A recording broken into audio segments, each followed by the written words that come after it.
તો આજે આપણે દિવસ ક્લોઝ કર્યો છે પ્રોફિટની અંદર. મારો ટ્રેડ ક્યાં હતો અને મેં કેવી રીતે ટ્રેડ પ્લાન કર્યો એ જાણવા માટે તમારે વિડીયોને પૂરો એન્ડ સુધી જોવો પડશે. ચેનલ પર નવા હોય તો ચેનલને સબસ્ક્રાઇબ કરી લેજો. વિડીયો પસંદ આવે તો વિડીયોને લાઈક કરી દેજો. કમેન્ટમાં જણાવજો તમે આજે શું કર્યું, પ્રોફિટ કે લોસ. ઓકે, ચલો વિડીયોને સ્ટાર્ટ કરીએ. તો કેમ છો બધા મિત્રો? મજામાં? બધાને મારા જય માતાજી. આપણે વધશું હવે વિડીયો તરફ. આપણે ચેક કરીશું આજે કે ભાઈ માર્કેટની અંદર આપણે આજનો ટ્રેડ કેવી રીતે લીધો હતો. બરોબર છે. પહેલા જતા રહીએ 15 મિનિટની અંદર. આપણા જે ગઈકાલના લેવલ્સ હતા આપણા એ જોઈ લઈએ. મેં તમને આપ્યા હતા લેવલ્સ એક આ 26,600 ને 25,629 નું, 25,525 નું અને 25,444 નું. રાઈટ. હવે માર્કેટે શું કર્યું આજે? હવે આજે માર્કેટે શું કર્યું જુઓ. માર્કેટે ઓપન થયું ગેપ ડાઉન ઓપન થયા બાદ માર્કેટે એક પહેલી જ સેકન્ડ કેન્ડલની અંદર 15 મિનિટની બીજી પહેલી જ કેન્ડલ આપણા રિજેક્શન પર થી બહુ મોટી રિજેક્શન લીધું હતું. જો કોઈ કે સમજો કોઈ જો અહીંયા આગળ ટ્રેડ લેવાનો પ્લાન કર્યો હોય 1 મિનિટની અંદર વાત કરું છું તો એ સરસ મજાનો એન્ટ્રી એમને મળતી. આપણે એકવાર જોઈ લઈએ. જો તમે વિડીયો જોઈ લો, સોરી સમજી લો. દેખો માર્કેટે ઓપન થયું. માર્કેટે શું કર્યું? ઓપન થયું, હાયર ફોર્મેશન ઉપર કરું. માર્કેટે શું કર્યું? સમજો કે આમથી એક લો તો આ જ ગણાય, પણ જો કોઈને એટલો ખ્યાલ હોત સમજો તો માર્કેટની અંદર આ રિજેક્શન આવ્યું. માર્કેટમાં પહેલા બી આ રિજેક્શન આવ્યું હતું. આ જગ્યાએ માર્કેટ સપોર્ટ લેતું હતું, પહેલા બી રજિસ્ટર લીધું હતું રજિસ્ટર, તો હવે બી રજિસ્ટન્સ લે છે. સેકન્ડ કેન્ડલનો એનો નીચે લો બનાવ્યો, જે લો બ્રેક કર્યો. જો કોઈને ટ્રેડ કરવો હોત તો એ આ લોની નીચે સમજો કે આ જે લો છે એની નીચે બ્રેક થતાની સાથે માર્કેટ આ ક્લોઝિંગ કેન્ડલ કરતી એક નાનો એવો સ્ટોપ લોસ લઈને માર્કેટની અંદર આટલું ટ્રેડ કરી શકતો હતો. રાઈટ.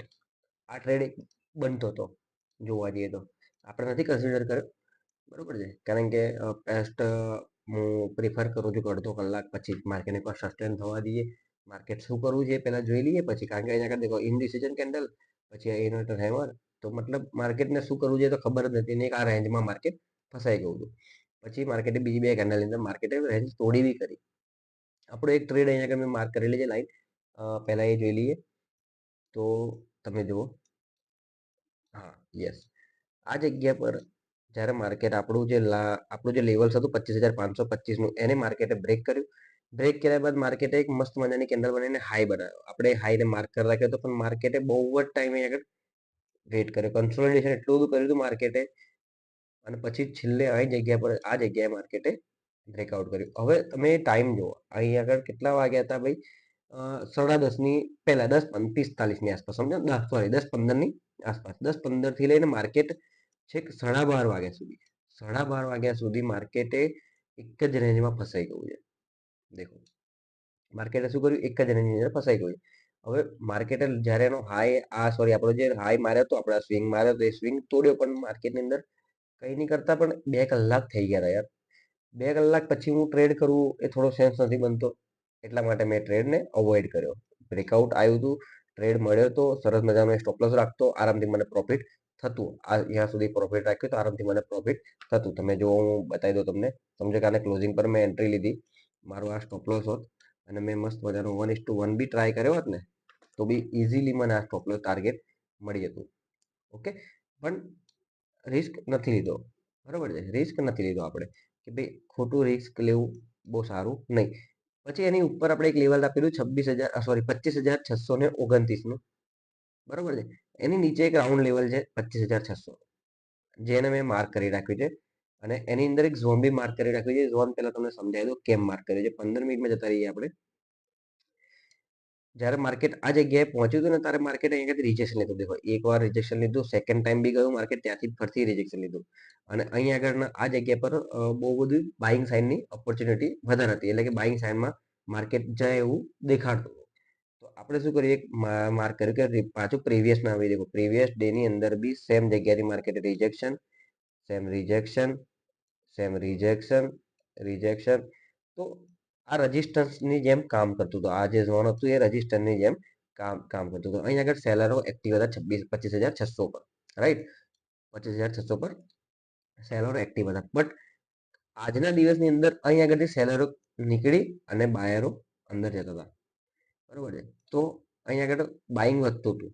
તો ધીરે ધીરે મેં ટ્રાય કર્યો, કારણ કે માર્કેટને જો અહીંથી પડવું જોઈએ, સમજો કે આ માર્કેટ અહીંયા આગળ રિજેક્શન આવ્યું, તો જો પહેલું કેવું રિજેક્શન આવ્યું હતું, ફર્સ્ટ સેકન્ડ બી થર્ડ ત્રણ કેન્ડલનું આવ્યું હતું, આ બી રિજેક્શન ફટાફટ આવ્યું.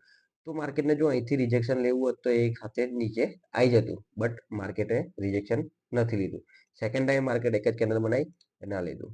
તો માર્કેટ ઓવરઓલ માર્કેટ શું કરતું હતું, ઉપર જ જવાના ટાર્ગેટમાં હતું. તો આપણે એક ઝોન માર્ક કરી રાખ્યું હતું, આ ઝોનની ઉપર માર્કેટ ક્લોઝિંગ આપશે તો આપણે એક સરસ મજાનો કેન્ડલ જોઈને આપણે એન્ટ્રી કરીશું, રાઈટ. હું જતો રહું 1 મિનિટની અંદર જે આપણો ટ્રેડ આપણે લીધેલો છે.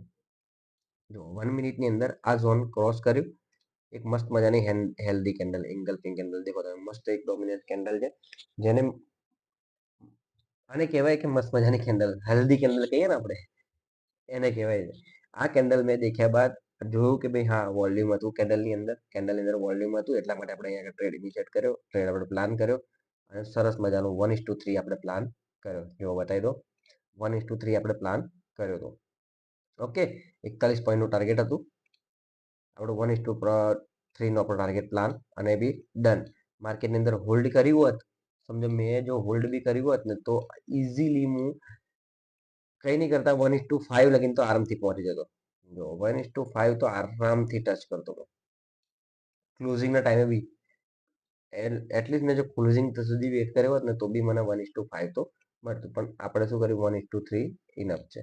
ઓકે, તો બહુ આપણે લાલચ નથી કરી અને આપણું જે ટ્રેડ હતો એ આપણે ઇનિશિયેટ કરીને આપણો પ્રોફિટ લઈને નીકળી ગયા હતા. હા, આપણે આજે શોર્ટ નથી નાખ્યો, કારણ કે થોડુંક બી ટ્રાવેલિંગમાં હતો ને એ રીતે તો શોર્ટ નથી બન્યા, એના માટે ઇન્સ્ટાગ્રામ પર બી નથી અપડેટ કર્યું, નથી મેં યુટ્યુબ પર અપડેટ કર્યું, એટલા માટે મેં અત્યારે વિડીયો બી અત્યારે હું લેટ આવ્યો, તો અત્યારે વિડીયો બી એટલા માટે લેટ અપલોડ થઈ રહ્યો છે, બરાબર. ઓકે, તો હવે દેખો આ થઈ ગયો મારો આજનો ટ્રેડ, જે આપણે પ્રોફિટની અંદર આજે ક્લોઝ કર્યું હતું. અને આની પાછળનું રીઝન હું તમને કહું, થોડુંક નોલેજ માટે તમને કહું કે તો પેશન્સ રાખવું જરૂરી છે. તમે જોયું હશે ને કંઈ આગળ કે હું અહીંયા આગળ ટ્રેડ લઈ લેતો, સમજો હવે મારી જગ્યા પર કોઈ અહીંયા આગળ ટ્રેડ લેતું આ જગ્યા પર, બરાબર છે, કોકે લઈ લીધું હોય તો એનું 15 પોઈન્ટનું એસએલ રાખતો ને તો બી આરામથી એનું સ્ટોપ લોસ હિટ થઈ જતું આ જગ્યા પર, એનું ટાર્ગેટ હિટ ના થતું 1:2, રાઈટ, ટાર્ગેટ હિટ ના થતું. તો એ જ છે, એક સ્ટોપ લોસ તમારું એક પરફેક્ટ જગ્યા પર હોવું જોઈએ. સેકન્ડ, વેટ કરવો પડે, ડિસિપ્લિનથી તમારે કામ કરવું પડશે, પેશન્સ રાખવું પડશે, તો જ તમારો વર્ક કામ થશે.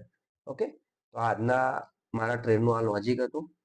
તમને કંઈ બી ડાઉટ હોય કમેન્ટની અંદર મને પૂછી લેજો, તમને કંઈ ના ખબર પડીએ તો મને જણાવી દેજો કમેન્ટની અંદર. હવે આપણે જોઈ લઈએ આવતીકાલના મારા જે લેવલ્સ હશે એના માટે. ઓકે, અને લેવલ હું તમને આપું છું, તમે વર્ક કરજો એની પર, અને પછી જે લેવલની ઉપર વર્ક કર્યા પછી બાદ તમે એની પર ટ્રેડ કરશો, રાઈટ. આપણે સેમ પહેલા તો આપણે માર્ક લેવાનો હાઈ અને લો દિવસનો, રાઈટ.